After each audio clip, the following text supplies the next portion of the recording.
It's Sunday morning, everyone's asleep, and I'm filming a podcast.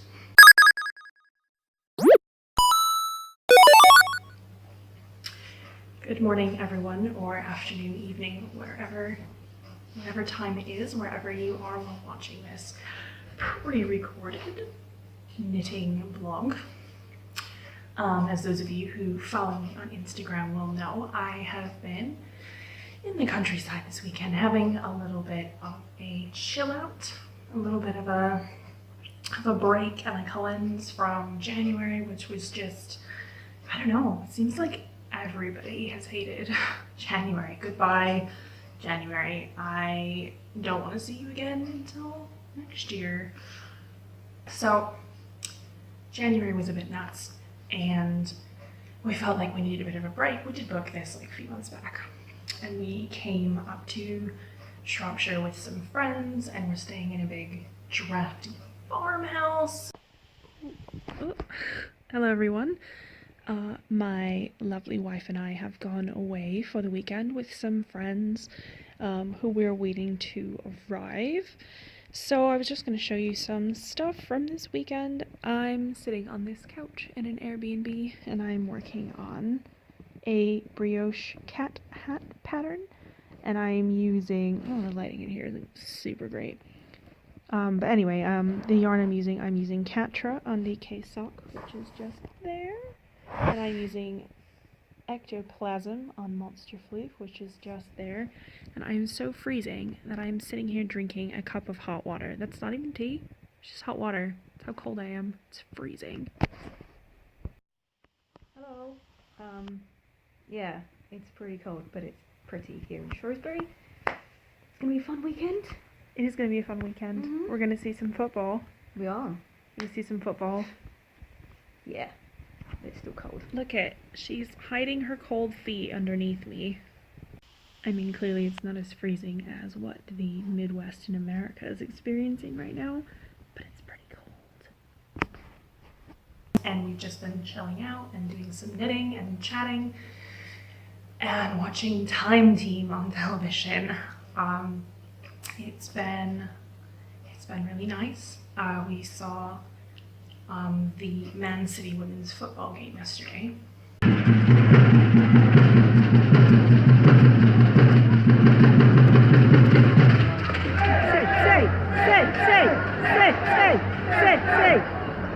Don't worry, this is not going to become a sports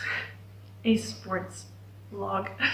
It's definitely going to stay knitting, but it was a lot of fun.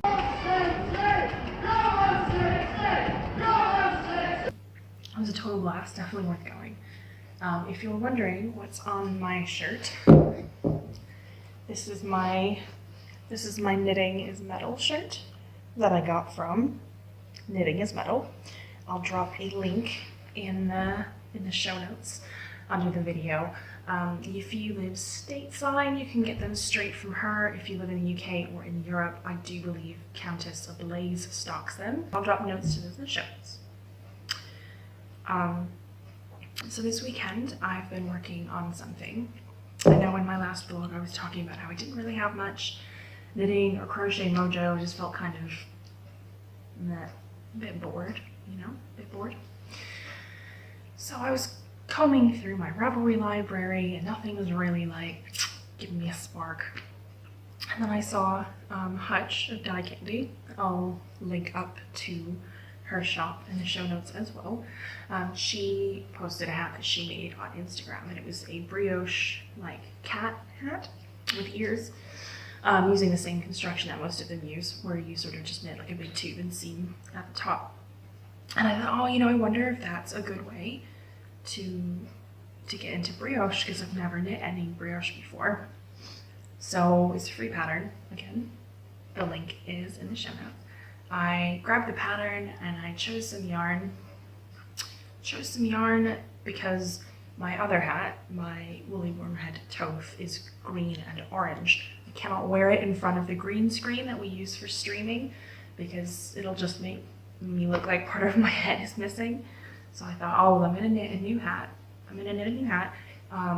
specifically that I can wear, you know, while streaming, for a bit of fun, or if my hair's not playing ball that day. And do you want to see the colors that I chose?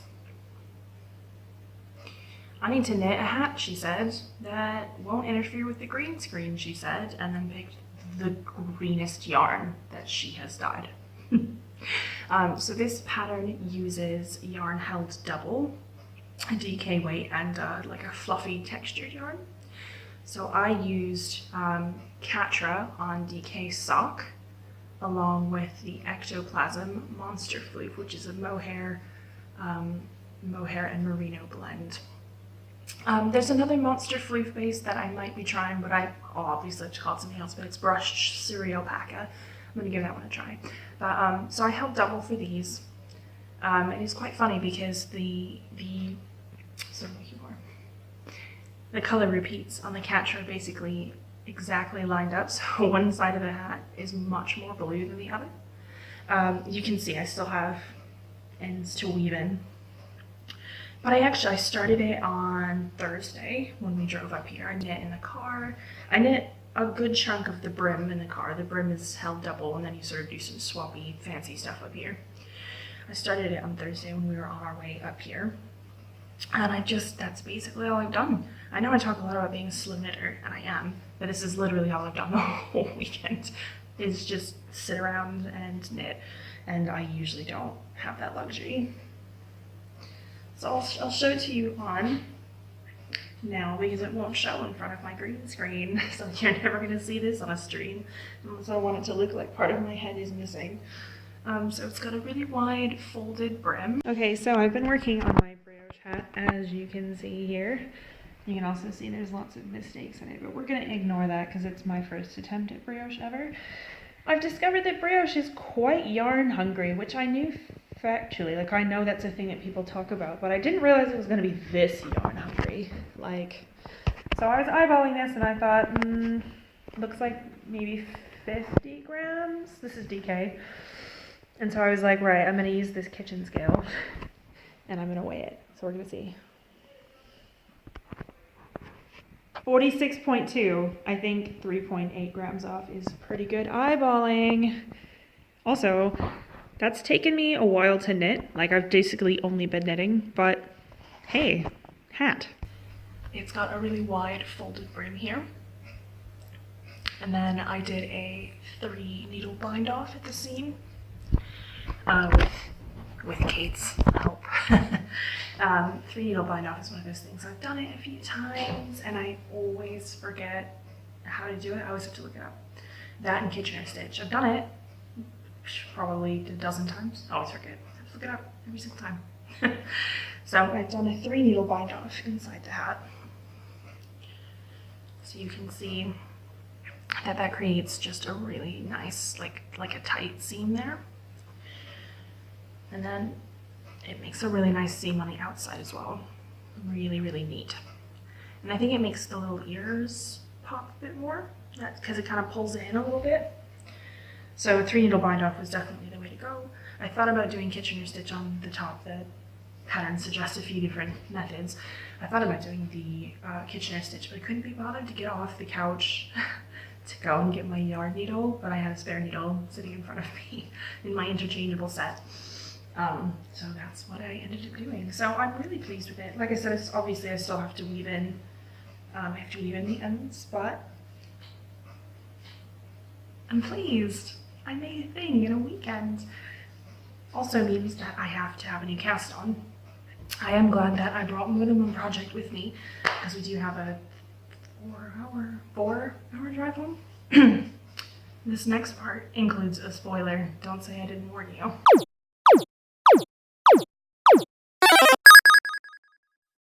Okay, this next part of the vlog includes a spoiler for the Nihilist Rainbow Blanket Club. If you don't want to be spoiled and haven't gotten yours yet, then you've been warned. But also, I couldn't resist waiting. So, along with everybody who got a Nihilist Rainbow Blanket Club subscription for 2019, I'm going to be making a blanket along with you. I talked at length in a blog post about how I was going to crochet it, and let's be honest, it's not gonna happen that way. I have too many friends that are making northeasterlies that look absolutely stunning, And when I went to go get the pattern, she had like a buy the pattern and get the add-on pack, the Southeasterly pack free, and I was like, okay. So I'll put an image of the pattern over the video, hopefully, and I will link to that in the show notes as well. So it's written, I do believe it's written for like a 4-ply, like a sock stash busting kind of project, but as I am a slow knitter and I don't want to only make a blanket this year, I'm going to be making mine with chunky, which was one of the options for the blanket club this year.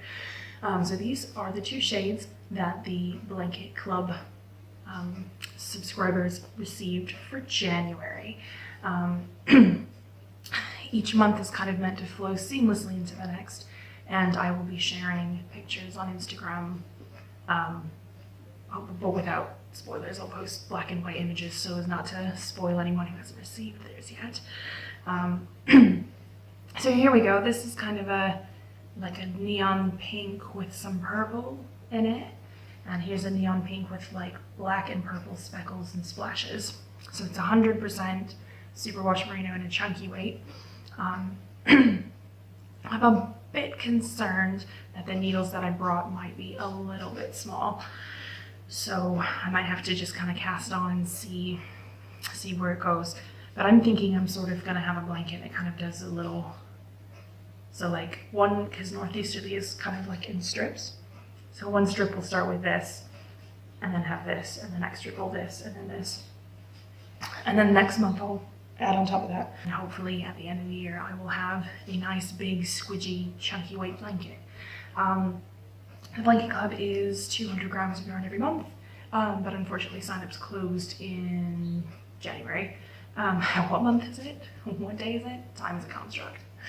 Signups for 2019 closed in January, but I will probably be doing it again next year as well, because you can never have enough blankets, am I right? So that is the spoiler for this episode. So that's what I'm going to be starting on the way home. That's what I'm going to be knitting in the car, I imagine, as we listen to true crime podcast, because that's Sarah's jam. So what else have we done this week? That's basically it. Knit, went to a football game. It's been nice. It's been chill.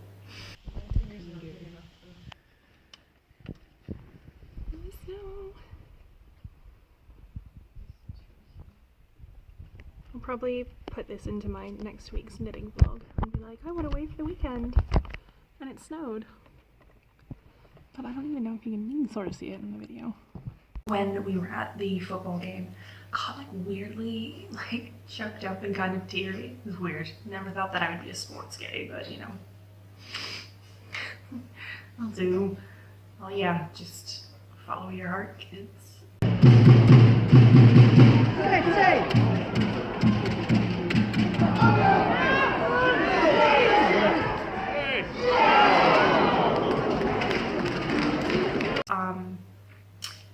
And it was really nice to sort of see the women's team being supported so cheerfully and everything. I mean, I guess I have a bit of a different cultural understanding of football, soccer from my American followers.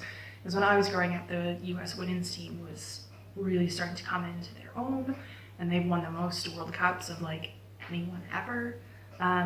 I feel like they're a bit more, not valued, maybe valued, I don't know. They're a bit more known as a public entity, I think, than most teams here. Oh shit, I left my croissants in the oven. The croissants were rescued from the oven and consumed gleefully by me. I honestly don't even remember what I was talking about.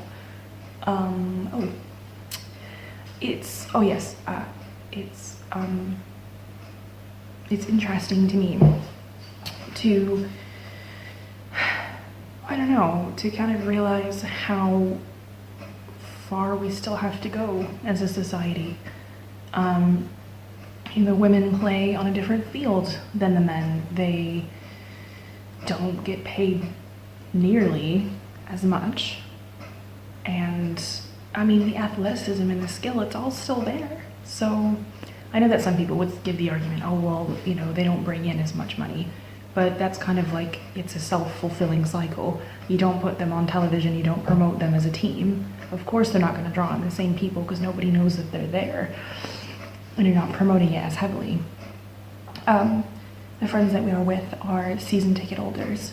So we went with them, and it was such a blast. Like, I think we're gonna have to go to more games. It was a little bit chilly. It was fine when the sun was on the stands, and the sun went behind the building and immediately dropped about 10 degrees. But we were all layered up, so it was fine. I was wearing my woolly wormhead toph hat. This is the hat that I was wearing yesterday at the game. It was really funny. A woman with a hand-knitted hat that said "Feminist Killjoy" walked past me, and she said, "Oh, that's a woolly wormhead pattern." She said, "You must be here with Kate." And it was so funny. Yes, I was there with Kate. So this is my woolly wormhead toph hat that I made a few months ago, sort of started the season. This was meant to be for Sarah, because I had made myself a beeswax hat by Amy Vandelar, which I've been planning on for ages, and I finally have the semi-solids to do it, and so I made it, and she just immediately, she stole it. She put it on as a joke, and then, oh, like, it fits so well, and I said, no, it's mine. I said, you pick a pattern, pick the yarn, I'll make it for you. Because if you're not married to someone knit-worthy, then you should probably rethink your life choices, right? So she picked this pattern from the Elemental collection. Again, I'll put a link down in the show notes. And she chose the yarns, which are Gamer Crafting semi-solids. The green is called Loam Dryad, and that's these are both DK, and the orange is called Kerblam. And I made it in like a long weekend. I don't know what it is with me and hats and long weekends. I don't know. Maybe it should be a tradition. Go away for a long weekend, get a hat. So I made it in like a long weekend. It didn't even take me that long to make it. We're talking 4 days max from the time that I was like, no, you can't have my hat. And I finished it, and I pulled it, I cast off, and I grafted the garter ridges together, and she put it on, and she was like, this is like the other one. She was like, I just like the other one better. She's like, I think it fits my head better. And she said, but look how much better this one fits you than the beeswax hat. And like, I can't even argue with her because she's right. It's interesting because you think, how different can the shape of a hat be? But apparently different enough that, yeah. So she still has the beeswax hat, and I still have this one, even though I probably wouldn't have picked these colors. I mean, if you want to look at the kind of colors that I pick, they'll see me coming from miles away. Probably comes from like growing up in Chicago, and you're like, oh, you know, make sure you have like road flares in your car in case of a blizzard and your car, you know, gets stalled so that you don't get buried, and just stick my head out the window. No one will lose me. There was a big shop update just before we left to come on this long weekend. So those will be going out sort of the week that this podcast goes out. There was Lord of the Rings shades and Firefly shades, and a big stock top up from Stuff, overdyes and not overdyes, redyes. Big stock update. There's sweater quantities of some stuff hanging around now, and I'm starting to change it over so that some things can be back ordered. So if you say wanted a sweater quantity of something that I only have 3 of, you could order a sweater quantity, and when that order comes in, I'll dye them all together in the same dye lot, basically. So that's kind of what's going on with that, which is really exciting. I realize that my vlogs are perhaps a bit shorter than some other knitting vlogs, but I don't want to just waffle on at you forever. I'm not suggesting anyone else does, I'm just saying that I definitely would, given the opportunity. So I'm going to leave it there, and we're going to drive home today, and I'll probably edit this at some point, at some point this week. I will be doing some editing, and I will get this vlog out, and we will probably be doing a stream on Saturday night at 9. I don't know what game we're playing yet. And mark it on your calendars if you don't have anything going on for Valentine's. We'll be doing a Valentine's Day live stream on YouTube at 9 p.m. with prizes, games and prizes, and it's going to be a lot of fun, and we can all just kind of hang out, and there will possibly be an exclusive, never seen before anti-Valentine's shade. Not anti-Valentine's, but a funny, adjacently Valentine's themed yarn that will be part of the prizes. So, mark it on your calendars. Make sure to like and subscribe this video. Make sure to like this video and subscribe to the channel, and hang out with us for live streaming on Saturday night. All right, everyone.